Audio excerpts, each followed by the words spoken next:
Hello बच्चों। तो आज जो है बायोकेमिस्ट्री में आज जो रिवीजन का टॉपिक हमने लिया है इलेक्ट्रॉन ट्रांसपोर्ट चेन। कई बच्चे ये कह रहे थे इलेक्ट्रॉन ट्रांसपोर्ट चेन भी सर किसी तरह से याद करवा दीजिए। ठीक, तो भाई चलो इलेक्ट्रॉन ट्रांसपोर्ट, तो देखो इसी को इन शॉर्ट क्या बोलते हैं, ईटीसी, है ना, ईटीसी बोलते हैं। तो भाई इलेक्ट्रॉन ट्रांसपोर्ट चेन क्या है बेसिकली, देखो अगर समझा जाए तो उंगलियों पे समझ सकते हो। सिर्फ 4 प्रोटीन कॉम्प्लेक्स की सीरीज है। क्या है? 4 प्रोटीन कॉम्प्लेक्स की series. Complex number 1, complex number 2, 3, 4। ठीक, अब ग्लाइकोलिसिस, भाई नाम क्या है, इलेक्ट्रॉन ट्रांसपोर्ट। ग्लाइकोलिसिस और क्रेब्स साइकिल इसके पहले के स्टेप हैं। इसके पहले के स्टेप क्या है भाई, अगर बात की जाए ग्लाइकोलिसिस और क्रेब्स साइकिल। ठीक है, बहुत ध्यान से अगर समझ लोगे तो मेरे ख्याल से इतना जरूर समझ में आ जाएगा कि एग्जाम में जो कुछ भी पूछा जाए उन सवालों के जवाब दे लोगे। ठीक है, इतने कॉन्सेप्ट मैं इसी क्लास में क्लियर करा दूंगा।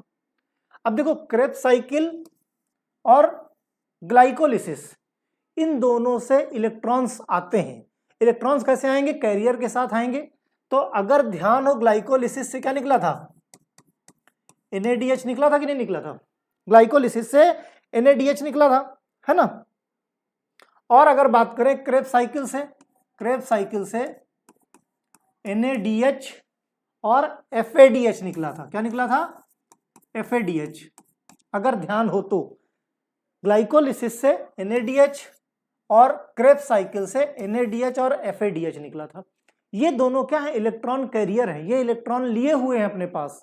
ठीक, तो ये दोनों क्या करेंगे, ये दोनों आएंगे इलेक्ट्रॉन ट्रांसपोर्ट चेन में, इलेक्ट्रॉन ट्रांसपोर्ट चेन में, और वो अपने इलेक्ट्रॉन NADH देगा कॉम्प्लेक्स नंबर 1 को और FADH देगा कॉम्प्लेक्स नंबर 2 को।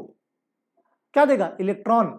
अब ये दोनों इलेक्ट्रॉन का ट्रांसपोर्ट करेंगे 3 पे, कॉम्प्लेक्स नंबर 3, और कॉम्प्लेक्स नंबर 3 से कॉम्प्लेक्स नंबर 4 में पहुंचेगा। 4 में पहुंचने के बाद फाइनली जब इलेक्ट्रॉन रिलीज होगा तो उसको मिल भाई घूम तो सकता नहीं, क्योंकि इलेक्ट्रॉन एनर्जी से भरा हुआ है, किसी को भी नुकसान पहुंचा सकता है। भाई बारूद को क्या खुले में छोड़ सकते हो क्या? नहीं, इलेक्ट्रॉन बारूद है तुम्हारा, एनर्जी से भरा हुआ, जहां जाएगा विस्फोट कर देगा। तो उसको क्या है, बाइंड कर दो। बाइंड कैसे? ऑक्सीजन के मॉलिक्यूल से फाइनली बाइंड हो जाता है और वाटर मॉलिक्यूल का फॉर्मेशन कर लेता है। सिर्फ इतना ही है इलेक्ट्रॉन ट्रांसपोर्ट चेन। भाई एक उंगली ये, एक उंगली ये, एक उंगली ये, एक उंगली ये, कितनी? हमने कहा ना 4 उंगलियों के पे का काम है पूरा इलेक्ट्रॉन ट्रांसपोर्ट चेन। पहली उंगली पहला कॉम्प्लेक्स, दूसरी उंगली दूसरा कॉम्प्लेक्स, तीसरी उंगली तीसरा कॉम्प्लेक्स, चौथी उंगली चौथा कॉम्प्लेक्स। सिर्फ इतनी कहानी है। बात नहीं समझे? देखो अच्छा ध्यान से, पहले थोड़ा समझ लो सीरीज ऑफ प्रोटीन। ये क्या है, ये जो कॉम्प्लेक्स है काहे के बने, ये सब प्रोटीन के बने हैं। जहां पे जो प्रोटीन डोनर आता है, प्रोटीन डोनर इलेक्ट्रॉन डोनर आता है, इलेक्ट्रॉन डोनर आता है और क्या करता है, इलेक्ट्रॉन एक्सेप्टर को, इलेक्ट्रॉन डोनर कौन हमारा, NADH और FADH। इलेक्ट्रॉन एक्सेप्टर कौन से हमारे, ये कॉम्प्लेक्स है हमारे, ये कॉम्प्लेक्स का इलेक्ट्रॉन एक्सेप्टर है। ठीक, तो ये क्या करते हैं, इलेक्ट्रॉन दे देते हैं इसको। ग्लूकोज से पाइरुवेट बना, ग्लाइकोलिसिस निकला NADH, क्रेब्स साइकिल से निकला NADH और FADH। इतनी कहानी समझ में आई? तो मैं 4 उंगलियों की कहानी बताता हूं आपको। 4 उंगलियों की कहानी, 4 उंगलियों पे समझ जाओगे इलेक्ट्रॉन ट्रांसपोर्ट चेन क्या है। ठीक, अगर ध्यान से समझने की कोशिश करोगे तो हार्डली 10-12 मिनट का लेक्चर होगा। देखो ध्यान से, पहली उंगली, दूसरी उंगली, तीसरी उंगली, चौथी उंगली। दूसरी बड़ी चीज, यहां पे ऐसे लाइन खींच सकते हो। लाइन खींचने का मतलब क्या है, यह है इनर मेम्ब्रेन, माइटोकॉन्ड्रिया की इनर मेम्ब्रेन। ठीक, यह है आपकी आउटर मेम्ब्रेन। यहां पे है मैट्रिक्स। क्या है? मैट्रिक्स। ये नीचे की तरफ क्या है, ये सब पूरा मैट्रिक्स है। और मैट्रिक्स में क्या चलता है, माइटोकॉन्ड्रिया के मैट्रिक्स में क्या चलता है, क्रेब्स साइकिल। यहां क्रेब्स साइकिल चलता रहेगा। ठीक है, कॉम्प्लेक्स नंबर 1, उंगली नंबर 2, उंगली नंबर 3, उंगली नंबर 4, 4 उंगलियों का खेल। ठीक है, अब देखो NADH आया कहां से, कहां से NADH आया, हमारा ग्लाइकोलिसिस से भी आया, हमारा क्रेब्स साइकिल से आया। इसने क्या किया, इसने इलेक्ट्रॉन को लूज किया। क्या किया, इलेक्ट्रॉन को लूज किया और बनाया क्या, NAD+।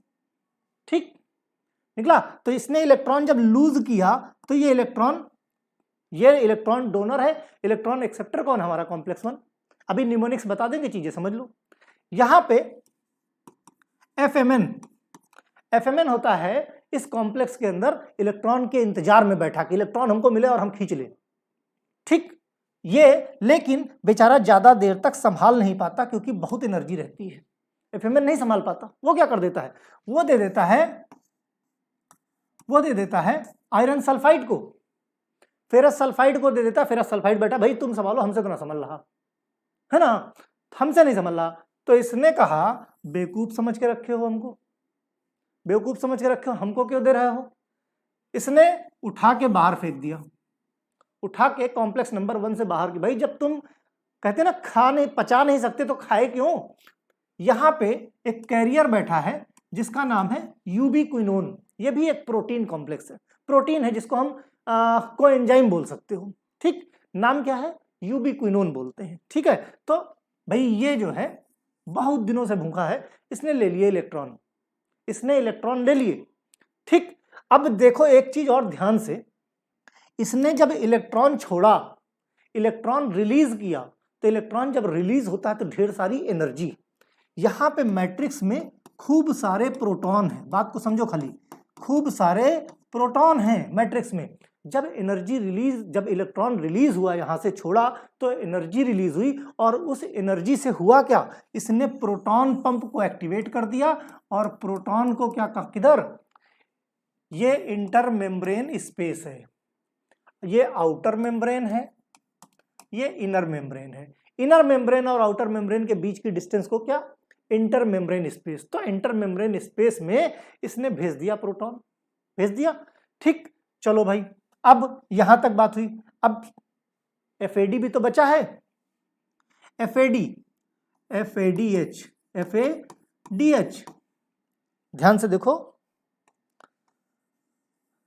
कुछ नहीं, एकदम स्टोरी की तरह बताएंगे और स्टोरी की तरह समझ लो। FADH इलेक्ट्रॉन लूज करके बनाता है FAD, और ये प्रोसेस कहां पे होता था, याद करो क्रेब्स साइकिल में सक्सिनेट से जब फ्यूमरेट बनता था, सक्सिनेट से जब फ्यूमरेट बनता था तो वहां पे क्या, FADH रिलीज होता। तो FADH से FAD बना, यहां पे भी इलेक्ट्रॉन रिलीज हुआ, यहां पे भी इलेक्ट्रॉन रिलीज हुआ, लेकिन यहां FMN नहीं है, इसके पास FMN नहीं है। जब FMN नहीं है तो सीधा आयरन सल्फेट के पास पहुंच गया, आयरन सल्फेट के पास पहुंच गया। आयरन सल्फेट तो पहले ही परेशान है इससे, इसने कहा हम ना रख पाएंगे, हमारा पुराना एक्सपीरियंस बहुत खराब रहा है। ठीक, तो सीधा उठा के बोला बाहर यूबिक्विनोन बैठा है, उसको दे दो इलेक्ट्रॉन। दे दिए भाई, दोनों दे दिए। लेकिन याद रहे यहां से प्रोटॉन गया, लेकिन यहां से नहीं जाएगा, यहां FMN नहीं है। ठीक, यहां पे जो एनर्जी उसकी यूटिलाइज नहीं हुई। अब देखो ध्यान से, पहला और दूसरा ये दोनों आपस में एक दूसरे को इलेक्ट्रॉन शेयर नहीं करते, इसका नाम है इलेक्ट्रॉन ट्रांसपोर्ट चेन। लेकिन ये दोनों आपस में, पहले वाले ने दूसरे वाले को इलेक्ट्रॉन नहीं दिया अपना, पड़ोसी दुश्मन, इन दोनों ने यूबिक्विनोन को दे दिया। यूबिक्विनोन ने क्या किया, यूबिक्विनोन ने कॉम्प्लेक्स नंबर 3 को दे दिया, यूबिक्विनोन ने कॉम्प्लेक्स नंबर 3 को दे दिया। क्या किया इसने, इलेक्ट्रॉन लूज किया। इलेक्ट्रॉन जब लूज करते हैं तो क्या होता है, ऑक्सीडेशन। याद करो, ऑक्सीडेशन। क्या किया इसने, ध्यान से समझो बात को, इलेक्ट्रॉन लूज किया, इलेक्ट्रॉन का लूज किया। और जब कहीं कुछ लूज होता है तो वहां पे क्या होता है, ऑक्सीडेशन होता है। ठीक, लूज किया मींस ऑक्सीडेशन, तो यूबिक्विनोन का भाई ऑक्सीडेशन हो गया। ठीक है, अब देखो ध्यान से, पहले और दूसरे कॉम्प्लेक्स के बीच में कौन बैठा था? यूबिक्विनोन। उसी तरीके से तीसरे और चौथे के बीच में कौन बैठा रहेगा? बैठा रहेगा साइटोक्रोम, साइटोक्रोम सी। ठीक है, तो भाई यूबिक्विनोन ने दे दिया इसको दे दिया। यहां पे है साइटोक्रोम C1, साइटोक्रोम सी, और साइटोक्रोम सी ने इलेक्ट्रॉन तो लिए, इलेक्ट्रॉन लिए, और जैसे ही इलेक्ट्रॉन लिए एनर्जी रिलीज हुई, ये जो प्रोटॉन है ये फिर पंप हो गया, फिर उसी तरीके से ये साइटोक्रोम C1 में पहुंच जाता है। यहां से C1 क्या करता है? साइटोक्रोम C को दे देता है। ये फिर अगेन एक कोफैक्टर है या कोएंजाइम है जो इलेक्ट्रॉन कैरी करता है। ये फिर देखो अल्टीमेटली अगर बात को समझो तो यहां हो क्या रहा है? यहां हो क्या रहा? सिर्फ और सिर्फ इलेक्ट्रॉन जो आए, जो ग्लाइकोलिसिस और क्रेब्स साइकिल से जो इलेक्ट्रॉन आए उनका ट्रांसपोर्ट हो रहा है। पहले वाले ने तीसरे को किया, दूसरे वाले ने तीसरे को किया, तीसरे वाले ने चौथे को किया, और फिर यहां फिर साइटोक्रोम, और साइटोक्रोम क्या करेगा? इलेक्ट्रॉन बाहर कर देगा। मींस ये सिर्फ और सिर्फ क्या है? ये ट्रांसपोर्ट सिस्टम है, एक ब्रिज का काम कर रहे हैं। यहां पे कोई एक्शन नहीं हो रहा, अगर देखा जाए कुछ नहीं, ये सिर्फ और सिर्फ इलेक्ट्रॉन को ट्रांसफर कर रहे हैं। ये बैरियर है जिसको इलेक्ट्रॉन ट्रांसपोर्ट करके जाता है, इसीलिए इसका नाम पड़ा इलेक्ट्रॉन ट्रांसपोर्ट सिस्टम। अब यहां पे इलेक्ट्रॉन घूम रहा है भाई, इलेक्ट्रॉन घूम रहा है, घूमने नहीं दे सकते इसको, इसीलिए इसको हाफ ऑक्सीजन का मॉलिक्यूल लेके आ गए, और मैट्रिक्स में बहुत सारे प्रोटॉन घूम रहे हैं, तो 2 प्रोटॉन और हाफ ऑक्सीजन मिला के क्या बन गया? वाटर मॉलिक्यूल बन गया, वाटर मॉलिक्यूल। यही है आपका electron transport system. Electron transport system, इसको थोड़ा सा देखना, इसको याद कैसे करना है मैं उसके बारे में बात करने जा रहा हूं। देखो ध्यान से, कॉम्प्लेक्स 1, कॉम्प्लेक्स 2, कॉम्प्लेक्स 3, कॉम्प्लेक्स 4, 4 उंगलियों का खेल है ना। ये देखो माइटोकॉन्ड्रिया है, क्या है? This is mitochondria. देखो ये आपकी आउटर मेम्ब्रेन है, ये जो बाहर वाली सबसे बाहर वाली है ये है आपकी आउटर मेम्ब्रेन। ये जो है अंदर का मामला है, ये मैट्रिक्स का है, जहां पे आपकी क्रेब्स साइकिल चलती रहती है, अंदर क्रेब्स साइकिल चलती रहती है। ठीक है, अब ये कहां होगा? ये जो फोल्डिंग्स हैं इनर मेम्ब्रेन की, ये देखो, ये जो इनर मेम्ब्रेन है माइटोकॉन्ड्रिया की, जिसको हम क्या बोलते हैं? क्रिस्टी बोलते हैं। क्या बोलते हैं? क्रिस्टी बोलते हैं, राइट। यहां पे ये जो इनर मेम्ब्रेन है जिसको हम क्रिस्टी बोलते हैं, यहां पे हमारा इलेक्ट्रॉन ट्रांसपोर्ट चेन हो रहा है। इलेक्ट्रॉन ट्रांसपोर्ट चेन जो परफॉर्म हो रहा है वो कहां हो रहा? वो यहीं पे हो रहा है। देखो ध्यान से, ये जो मेम्ब्रेन है, ये जो हमने बताया ना, ये इनर मेम्ब्रेन है, ये मेम्ब्रेन यही वाली है, दिस वन। ठीक है, जो मैट्रिक्स पार्ट है वहां तो ऑलरेडी क्रेब्स साइकिल चल रहा है, लेकिन ये जो क्रिस्टी का पार्ट है इनर मेम्ब्रेन, यहां पे चल रहा है क्या? हमारा electron transport chain.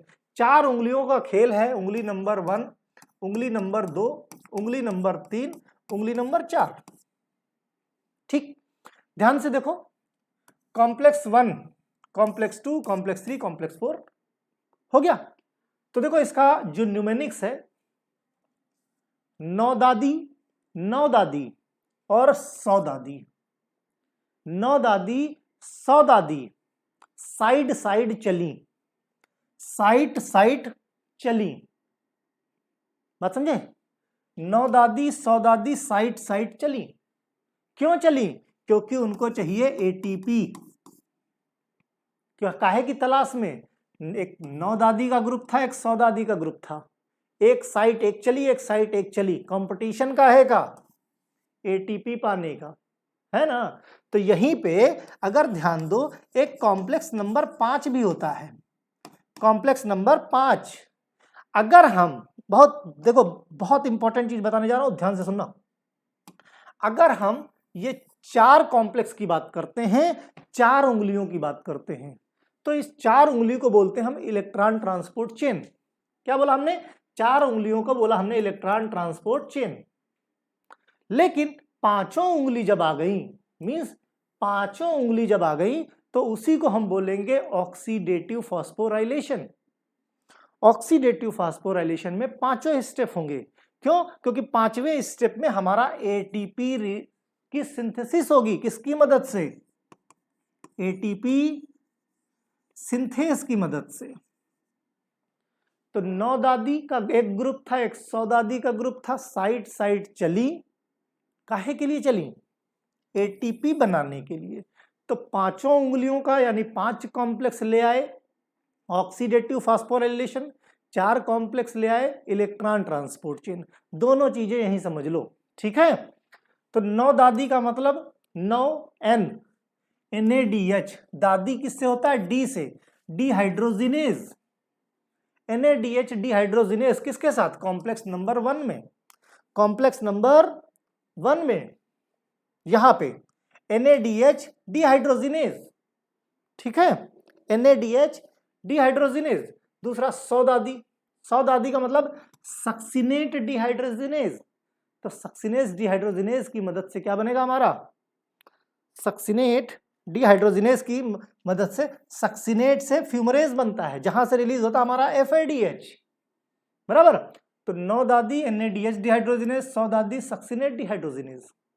Complex number side side चली, एक में साइटोक्रोम BC1 कॉम्प्लेक्स है, इनके ग्रुप में BC1 कॉम्प्लेक्स बन रहा है, दूसरे में साइटोक्रोम C ऑक्सीडेज बन रहा है, का कॉम्प्लेक्स बन रहा है, C ऑक्सीडेज कॉम्प्लेक्स बन रहा है। तो इस तरीके से 9 दादी 100 दादी साइड साइड चली, काहे के लिए चली? एटीपी के लिए चली। तो एटीपी तक याद करोगे, अगर यहां तक याद करोगे तो ऑक्सीडेटिव फास्फोराइलेशन। अगर पूछ लिया जाए इलेक्ट्रॉन ट्रांसपोर्ट चेन में कितने स्टेप, तो हमने कहा 4 उंगलियों का खेल है, 4 कॉम्प्लेक्स। पूछ लिया जाए ऑक्सीडेटिव फास्फोराइलेशन में कितने स्टेप, तो 5 स्टेप। जब ऑक्सीडेटिव फास्फोराइलेशन पढ़ोगे तो ये 4 तो पढ़ने ही हैं, ये 4 पढ़ने हैं, एडिशनली आपको कॉम्प्लेक्स नंबर 5 भी पढ़ना है। लेकिन जब इलेक्ट्रॉन ट्रांसपोर्ट चेन की बात करोगे तो सिर्फ 4 कॉम्प्लेक्स ही पढ़ने हैं। ओके, चलो भाई और डिटेल में करते हैं। देखो ध्यान से, इस फिगर को बहुत ध्यान से समझो, पांचों स्टेप समझ में आ जाएंगे। ये इंटर मेम्ब्रेन स्पेस है ऊपर का, ठीक है। ये इनर मेम्ब्रेन है, काहे की? माइटोकॉन्ड्रिया की।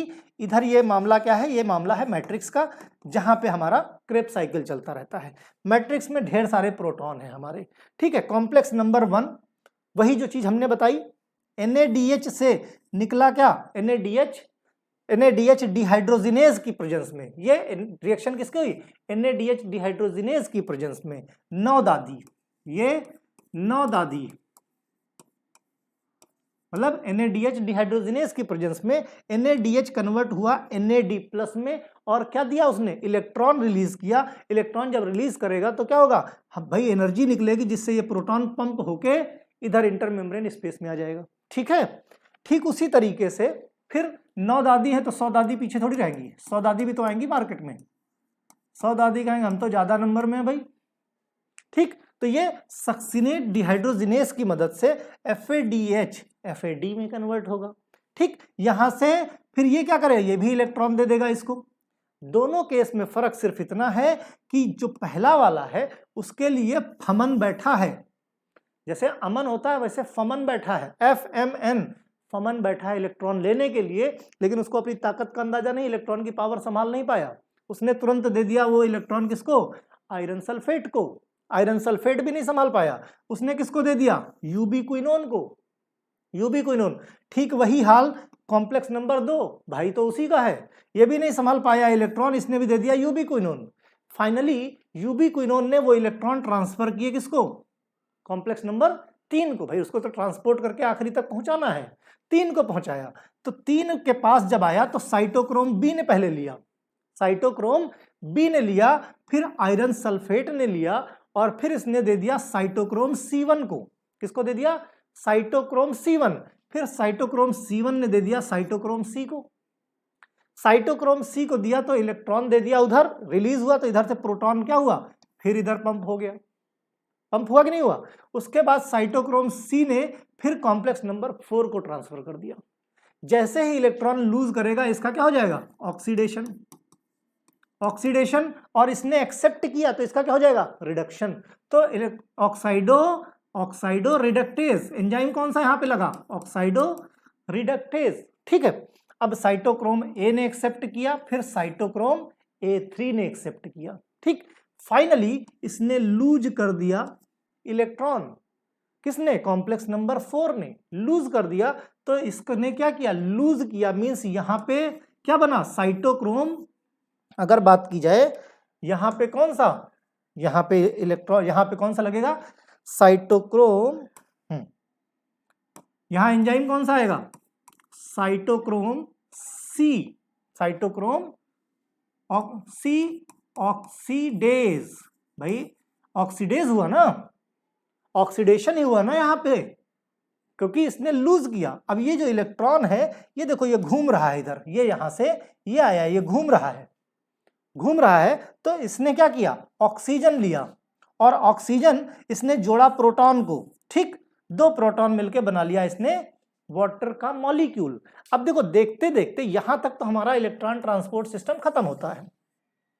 अगर हम थोड़ा सा और आगे बढ़ते हैं, एक स्टेप आगे, कॉम्प्लेक्स नंबर 5 में अगर कोई कहे ऑक्सीडेटिव फास्फोराइलेशन क्या है, तो ये तो आपको एक्सप्लेन करना ही है, लेकिन इस तरीके की साइकिल चलते चलते इंटरमेम्ब्रेन स्पेस में खूब सारे प्रोटॉन आ जाते हैं, खूब सारे प्रोटॉन आ जाते हैं, और इन प्रोटॉन की वजह से एक ग्रेडियंट यहां पे जनरेट हो जाता है।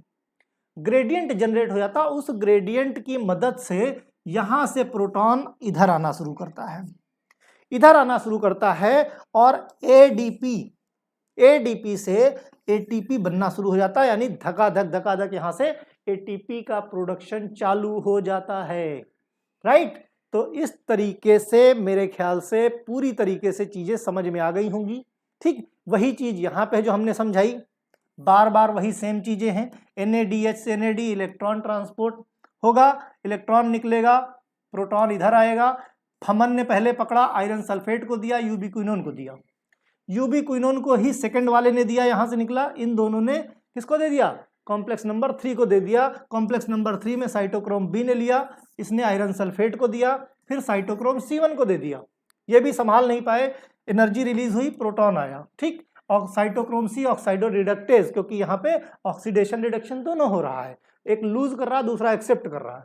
साइटोक्रोम सी यहाँ पे फिर कोएंजाइम बैठा हुआ है, लेता है और कॉम्प्लेक्स नंबर 4 को ट्रांसफर कर देता है। यहाँ पे साइटोक्रोम ए है, साइटोक्रोम A3 को देता है, और फाइनली ये रिलीज कर देता है। मींस इलेक्ट्रॉन यहाँ पे हैं, कहां से आए? ये NADH ले आया और FADH लेके आए।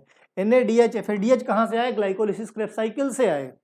अब इन इलेक्ट्रॉन को यहां तक पहुंचाना है, यहां पे ऑक्सीजन है, इसके पास तक पहुंचाना है। ये बैरियर है, जिसको 4 उंगलियों का बैरियर है, जिसको पार करके जाना है। अब पार करने के लिए इतनी ताकत तो है नहीं शक्तिमान सीधा पहुंच जाए, उसको स्टेप बाय स्टेप षड्यंत्र है। यहाँ पे क्या है? तिलिस्म है, नहीं तो क्या वो ऐसे करके पिक्चरों में चलता ना, तलवार टाइप की चलती रहती है, कहीं भी मर जाएगा, राइट। तो इस तरीके से इसको यहाँ पे पहुंचना रहता है। यहाँ पे पहुंच के ये वाटर मॉलिक्यूल का फॉर्मेशन कर लेता है, और इन्हीं में एटीपी का प्रोडक्शन होता है, राइट। और आगे जाते हो तो 5वां कॉम्प्लेक्स भी है, ऑक्सीडेटिव फास्फोराइलेशन हो जाएगा।